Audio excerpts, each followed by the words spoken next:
Kyle, can you explain to me the NFL's catch-no-catch rule? I'm really confused. No, I can't. What do you mean? You played in the NFL. You should know this stuff. Yeah, I didn't really care about the NFL's rules. They're stupid. You know what? You're smarter than you look. The NFL rules are stupid. You're all stupid. Asshole.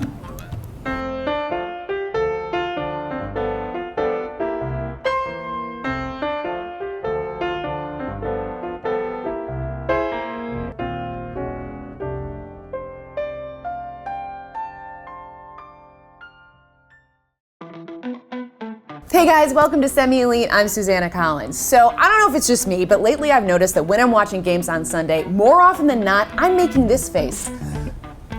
Oh, that's horrifying. I know, it is horrifying. Trust me, nobody wins when this situation is going on. But here's what's causing it. Bad, horrible, garbage football. And there has been a ton of it this season. Week 6, hello, that Chicago-Detroit game, gah! And do not get me started on the three-ring circus that was that fake punt debacle in Indy. No words.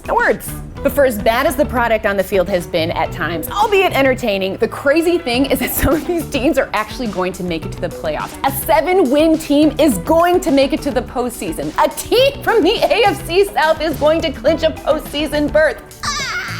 Oh, seriously, you gotta stop making that face. No, really, it's fun. You should try it.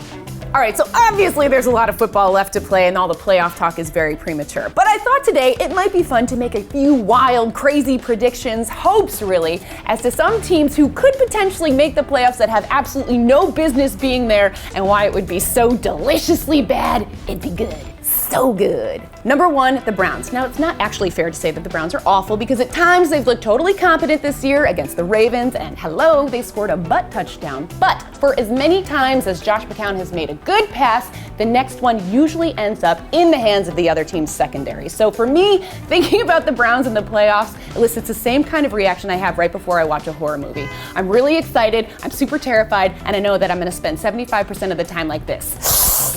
And I like it. Number 2, Washington. So the NFC East is kind of a disaster right now, and one of these teams is going to have to make the playoffs. And although unlikely, I really hope it's Washington, just so I can watch them inevitably poop the bed in the third quarter and listen to Jay Gruden make ridiculous excuses for his dear little quarterback, Kirk Cousins. Oh, I don't know what you're talking about. That wasn't an interception. That was a bird. You see, it came, swooped down, took the ball, gave it right into the hand of the defenders. We can't defend against that. Jay Gruden, weaving more tales than George R.R. Martin. Number 3, the Colts. So there's actually a good chance that the Colts will win the garbage dump that is the AFC South. And this is really good news because even if they can sort out their defensive issues, that O-line, and get Andrew Luck and that offense clicking, there is still a chance that we will get to see Chuck Pagano call some ridiculous craptastic trick play. And when that happens, everybody wins. So on the flip side of all the aforementioned garbage football, there are actually some teams that are playing really, really good football. The yin to the yang, the peanut butter to the jelly, if you will. One of those teams, the first place Carolina Panthers? What? They're one of 5 teams in the league that remain undefeated, and they're coming off a really impressive come-behind win against Seattle. And yes, the argument can be made that they have had a pretty cushy schedule, and that is certainly true. But I don't know, call it a hunch, call it the Cam factor. I think this Panthers team might be the real deal, and here's why. First and foremost, Cam Newton. The Cam factor. Hey, they don't call this guy Superman for nothing. When he's not somersaulting into end zones, he's orchestrating game-winning drives against a team that has had their number. In that fourth quarter alone, he had 162 yards and was 6 for 6 on the game-winning drive that culminated in a beautiful touchdown pass to Greg Olsen. Dude has got serious swagger, and just imagine how much better he could be when they get that O-line sorted. Frightening.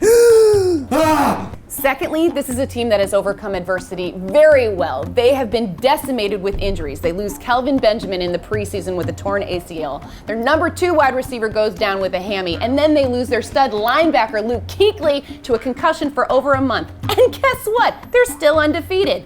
Bodes well. Lastly, Ron Rivera. I don't know, I like what this guy is doing with this team. So Kevin Clark of the Wall Street Journal wrote a really fascinating article about Rivera and how he has become obsessed with integrating himself with the team and getting to know these guys on a personal level. He has created this whole us against the world mentality in that locker room, and it is clearly resonating with these players. Also, the X Factor, he is a member of the former '85 Bears team, and that team was the best. The best! Last call. All right.